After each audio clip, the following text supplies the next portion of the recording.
अरे मोरे रामा हो राम।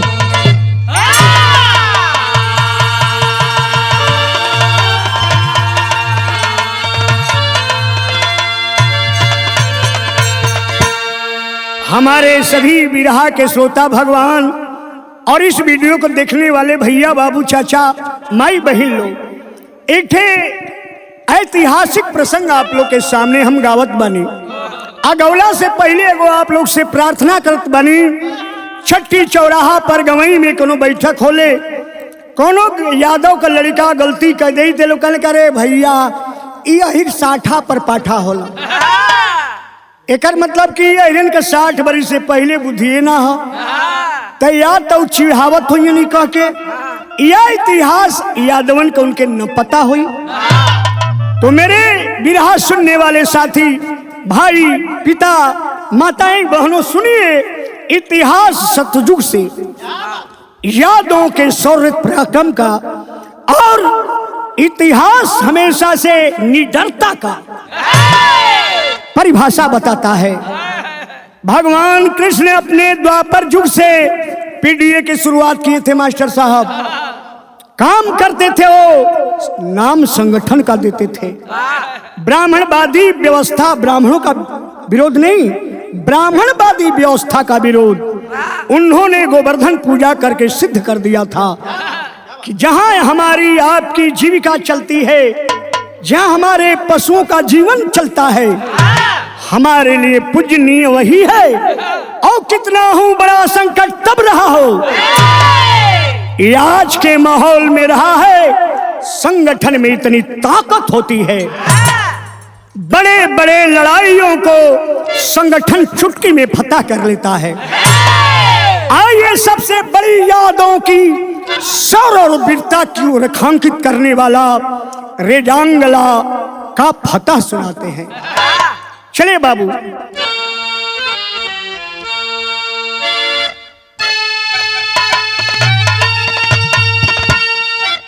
जातिवादी नहीं राष्ट्रवादी है हम, देश को सींचने में मेरा अंश है। मौत से डर नहीं इस वतन के लिए, पूरी दुनिया में नामी ये जदुवंश है। कतरा कतरा लहू का चमन सींचता, ऐसा इतिहास अपना बनाए हैं हम। दंग दुनिया हुई चीन के जंग से, दम भुजाओं का रण में दिखाए हैं हम।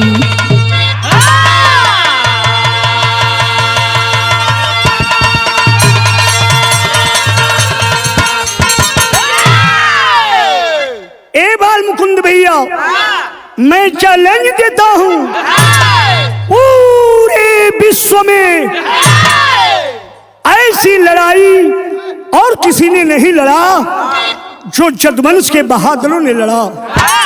यहाँ एक लाइन कवाली का अंदाज बा।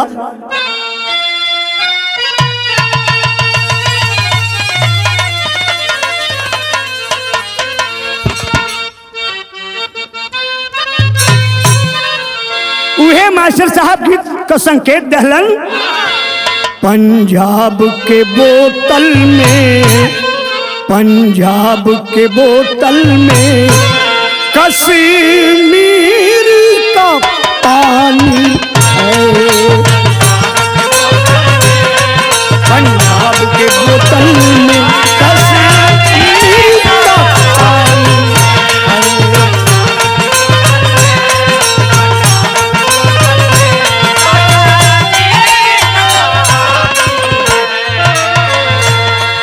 पंजाब के बोतल में कश्मीर का पानी है।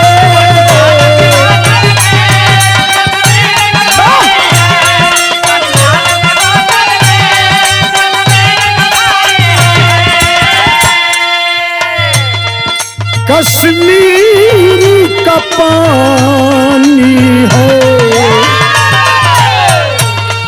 आबों की हवा ऐसी, आबों की हवा ऐसी, अंगूर की रानी है, आबों की हवा ऐसी, अंगूर की।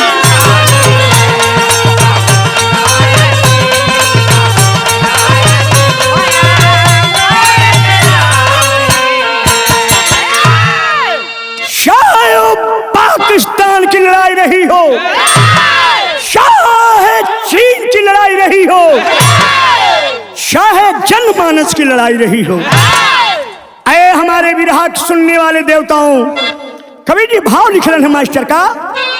अब भी सबसे ज्यादा, अब भी सबसे ज्यादा यादव बलिदानी है,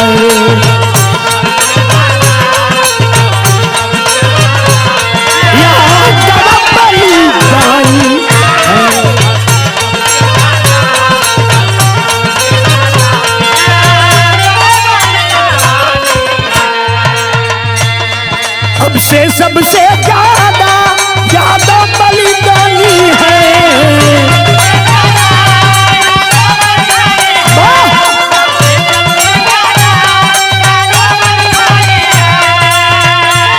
यादव बलिदानी है। अंगारों से टकराती, अंगारों से टकराती सारा हाथ के जवान,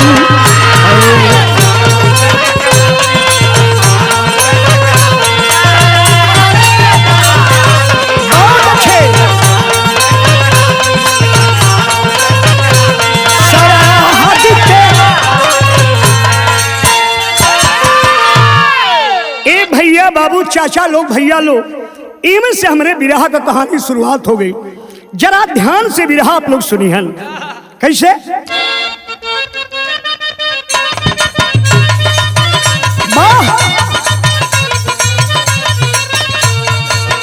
देश आजाद हुआ हम सभी खुशहाल हुए, देश आजाद हुआ हम सभी खुशहाल हुए, प्रधानमंत्री पंडित जवाहरलाल हुए।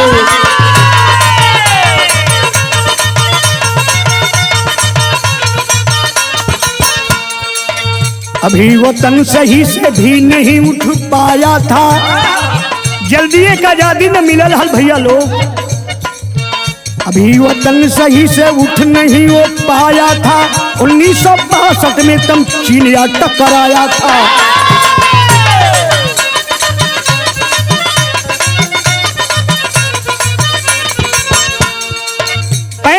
में देश 47 में आजाद भइल भैया। कितना दिन बीत गई, लेकिन चीन तो यह मौका का तलाश करत रहल। भारत के आर्थिक कमजोरी का उन्नतशील हथियार नहीं है। हुए चिंतित जवाहर आधुनिक हथियार नहीं, चीन समझाया से रोकेगा तब वार नहीं।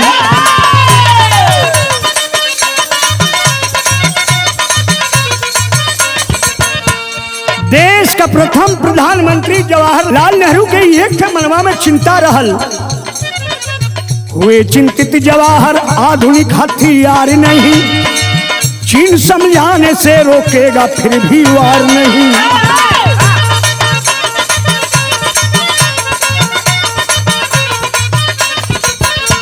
भारत में घुसने का मंसूबा बनाया था,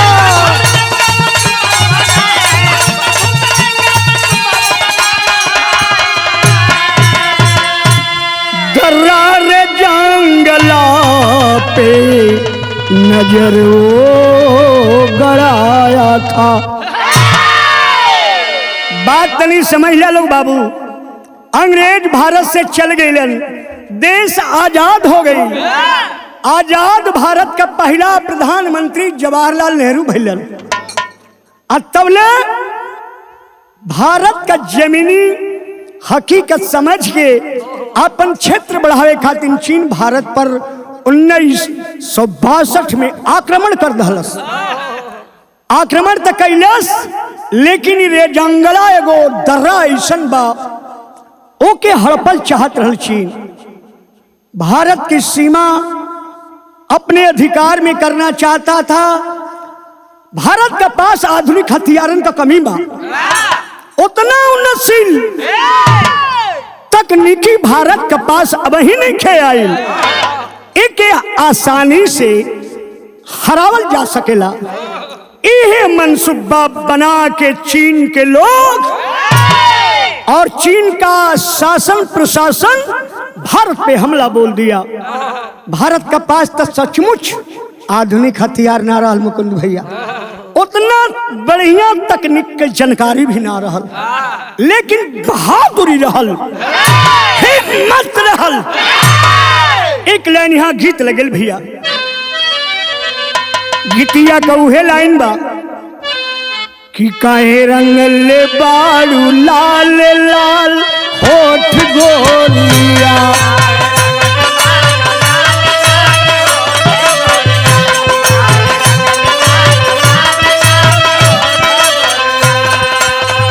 अब ही उमरिया का छोट गोरिया रे काहे रंग ले बाड़ू लाल लाल होठ गोरिया, लाल लाल होठ गोरिया।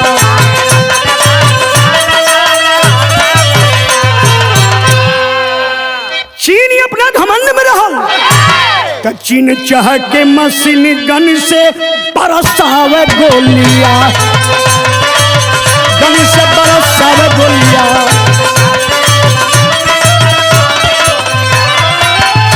खेल बन के कसाई, खेल बन के कसाई खुनवा को होलिया, चीन चाह के मशीन गन से बरसावे गोलियां।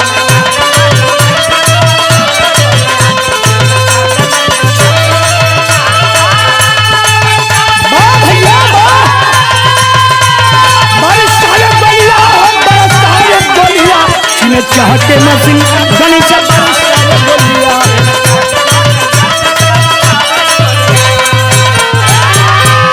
ए भैया 13 की माऊ रेजिमेंट वाले वीर हो और टोलिया सजाया चलल रण में अहीरो हो।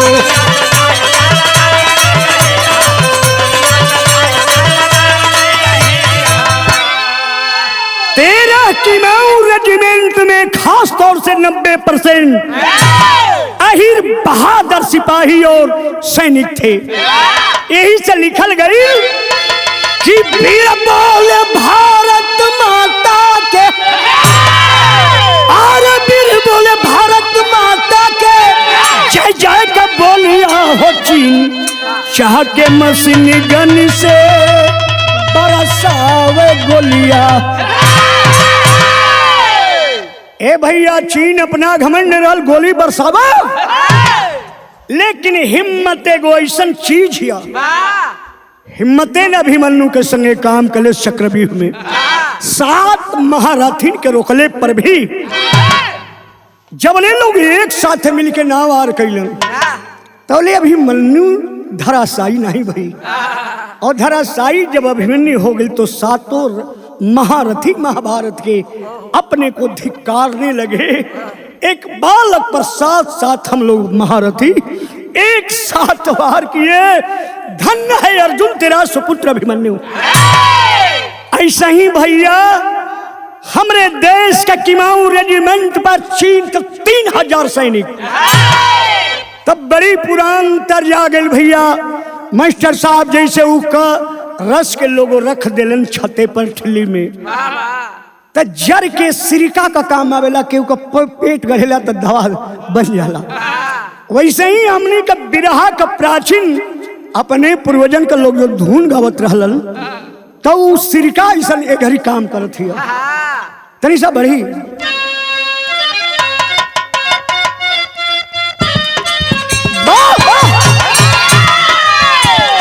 रहले 12 नवंबर दिवाली वाला दीनवा हो जवानवा रंग झेले तूफानवा। रहले 12 नवंबर दिवाली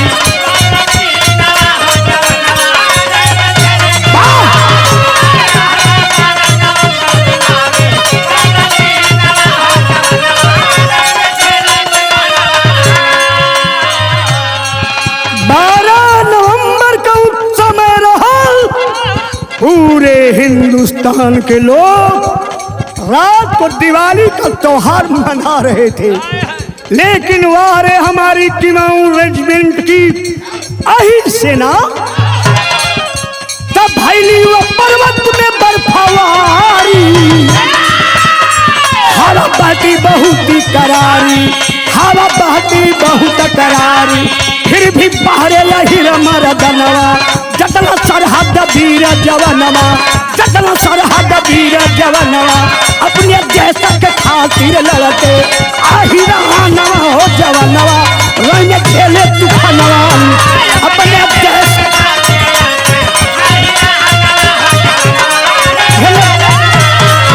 अपने देश के खातिर।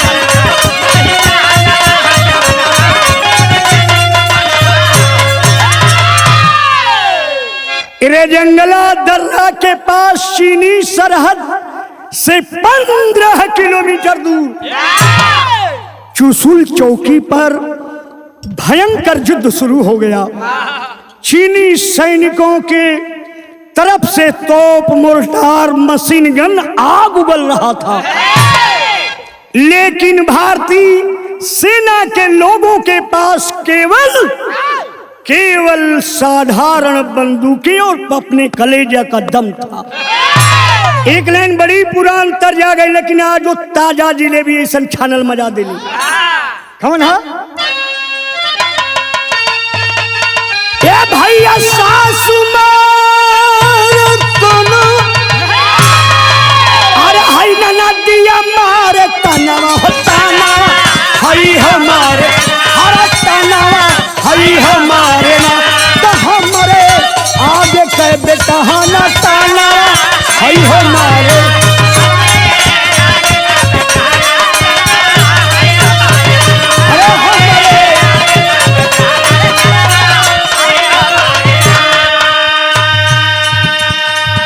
कवि जी बिरहवा में लिखा थमन भैया,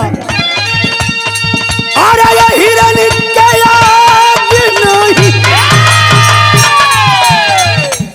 हिरन के आगे नहीं, कीकल मशीन गनवा गनवा, 16 बरसे नवा रनवा, जय हो भारत के जवानवा रनवा, 16 बरसे ना।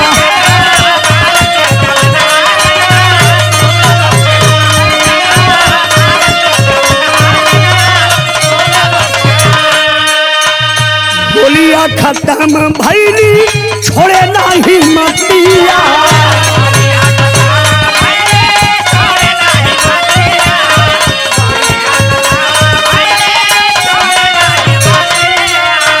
रंगवा में होई गईली चीन की ससतिया,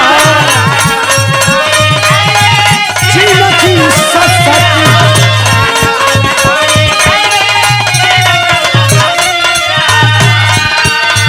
3000 मारल गईला, 3000 मारल गईला, चीनी सही का नवा नवा, पर से गोलियां टूटल पपियन के घुमाना मारा नवा, पर से गोलियां।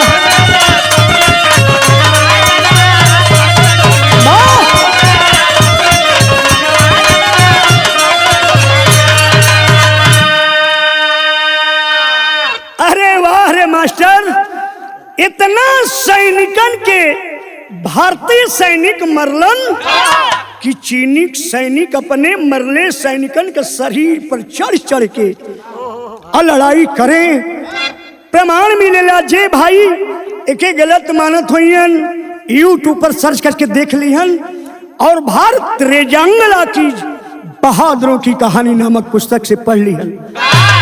3000 चीनी सैनिकों को मार करके हमारे हिंदुस्तान के बहादुर अहिर बिरादरी का जवान 124 का तादाद रहल। ए भैया भारत माँ का जयकारा बोला, तुमन बिरहा में टेरी लग गई।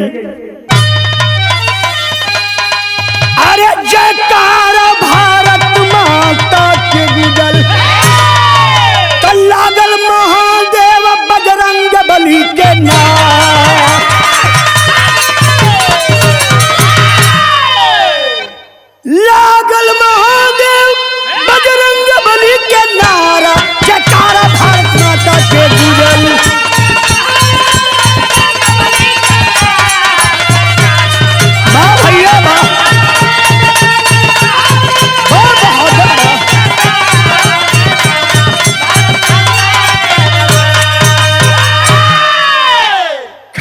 बताइए पंच लोग, केहू का शरीर पत्थर का लोहा का तबाहना, ऐसे कवि जी लिखत हुआ,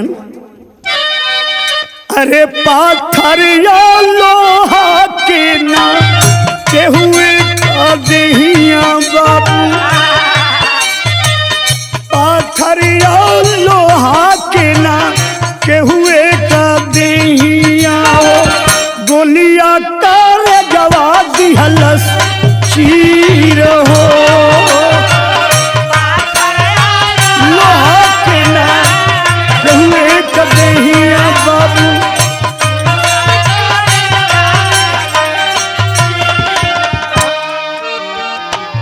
एक 114 वही चाइना के रनवा में, 114 वही चाइना के रनवा में, मारल गईल वीरावाया हीरा।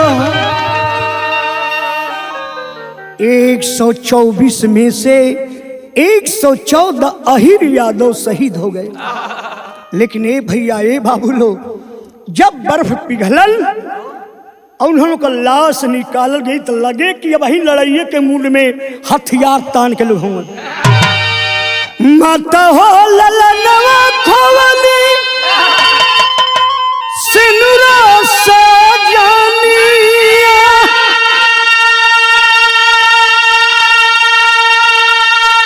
खोवली बिरनवा के तना अपनी बहिनिया। अरे लसिया पे लसिया गिरल छवलस उदसिया हो, लसिया पे लसिया गिरल छवलस उदसिया हो, रोवे धारतिया भैया अभीरा हो, छवलस उदसिया हो अभीरा हो।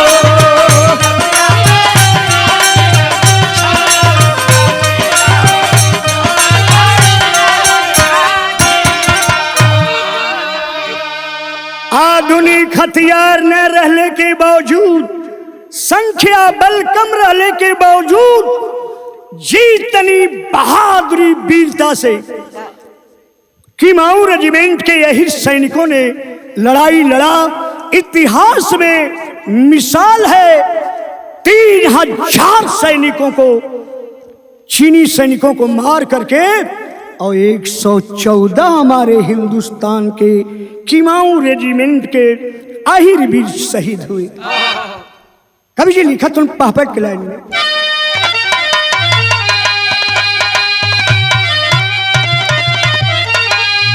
अरे दिहालया दो समर बीच, अरे बलिदान जमाना जानत बा, फिर भी हारल रण में हिंदुस्तान जमाना जानत बा।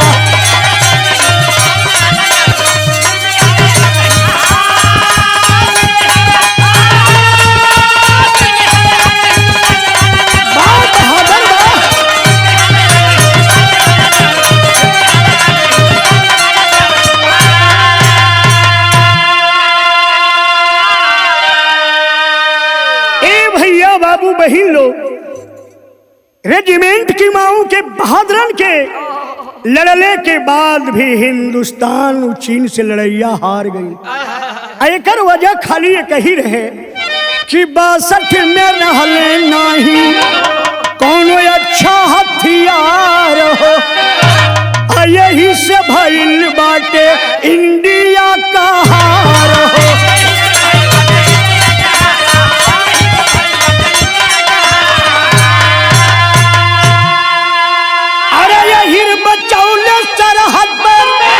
सम्मान जमाना जानत बा और डटल समर में भारत देश महान जमाना जानत बा।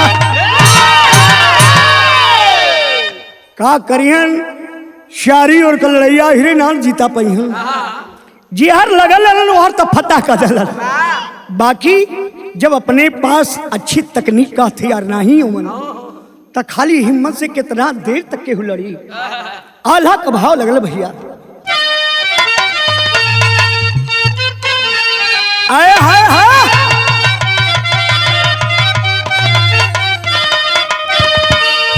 भैया प्यार से भी प्यारा बाटे यही दसावा का धारतिया बार बार करे जे के बीरावा साला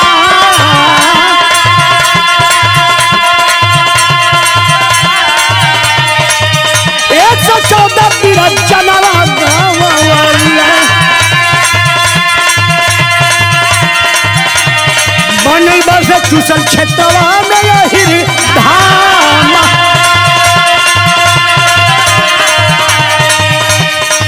मेरे वतन के लोगों बनल बचे जितिया।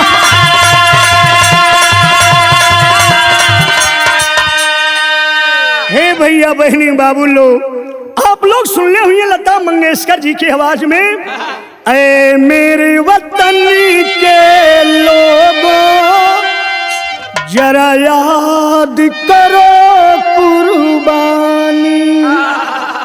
उसी रे जंगला की लड़ाई की बहादुरी की शहादत में दिल्ली के लाल किला मैदान में जब पंडित जवाहरलाल नेहरू प्रधानमंत्री के रूप में बैठा रहन तो लता मंगेशकर जी जब एक गीत के गौली क्या है मेरे वतन के लोगों जरा याद करो कुर्बानी।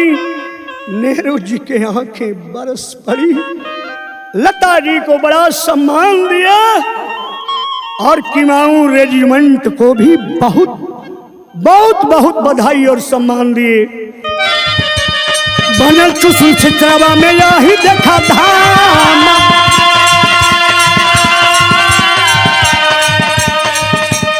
आए मेरे वतन के लोग बनल बाटे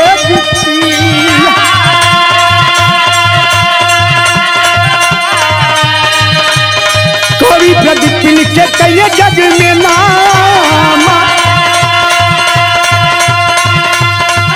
अरे 27 जनवरी रामलीला मैदान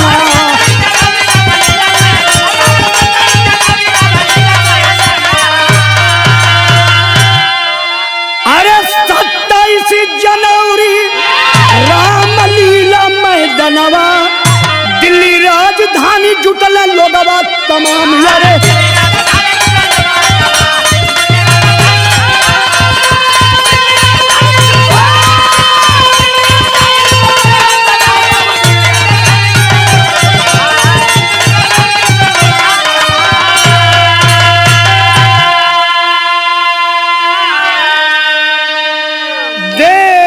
बड़े बड़े मंत्री और अधिकारी जुटे थे। उसी सभा में लता जी गीत गाई थी। जब चर्चा रे जंगला की गूंजने लगी सभा में, जब लता जी गौली बाल मुकुंद भैया का बताई इन लिखल बा किताब में जवाहरलाल नेहरू अपने को रोक नहीं पाए। बहुत पुरस्कृत किए लता जी को और किमाऊ रेजिमेंट सेना को भी। और रेजंगला से 12 किलोमीटर पर अहिर धाम आज भी विद्यमान है, जिसमें शहादत देने वाले 114 यादों का नाम है। यही रेजवाड़ी में राजस्थान में 18 नवंबर के वही वीर अहिरन के शहादत में शहीदी दिवस मनावल जाला। खड़ी में कवि लिखत हुआ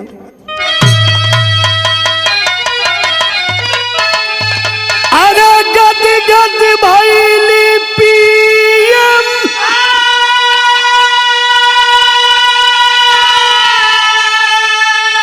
जवाहर जी की छातिया गवली लता मंगेशकर हवा शौर्य वाली गिट्टिया।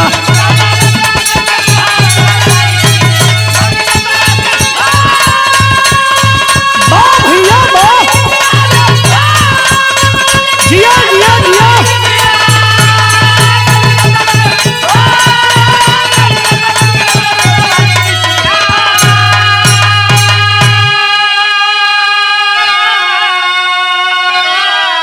सभी सुनवैया भैया लोगन से तब प्रार्थना बटले बाप खास से तौर से अहिर बिरादरी के लोगन के आज के जुआ लोगन के हमार सलाम करके कहल बाका कि अरे पढ़ो इतिहास अपना याद बलिदानी, अरे एक बना के रखा देशवा का पानी।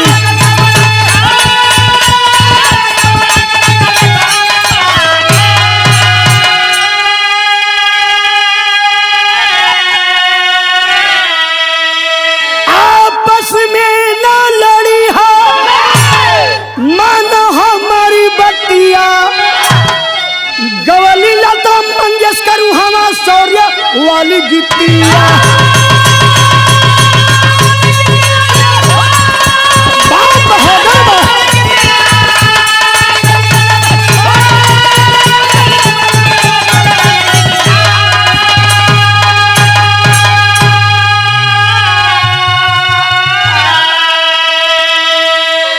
ए अभिमन्यु भैया कहाँ हम थे पहले, कहाँ आज आए, कहाँ पे छिपी वो अनोखी निशानी। एक बार जगो फिर से मेरे हीरो, मिटावो ने बनी अनोखी निशानी। अगर चंद्रवंशी हो कृष्ण की संतत, भुजाओं की ताकत जहां को दिखा दो, करके अमर नाम सारे जहां में नया पृष्ठ अपने वतन को लिखा दो। स्वामी गुरु बिहारी पत्तू छबर देश अनुराग,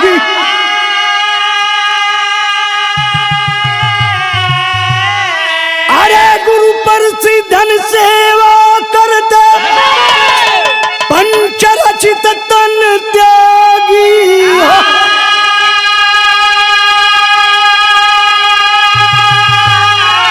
ये भैया जयकार भारत माता के गुजल, संतोष सुबेदार बा देश प्राण से प्यारा।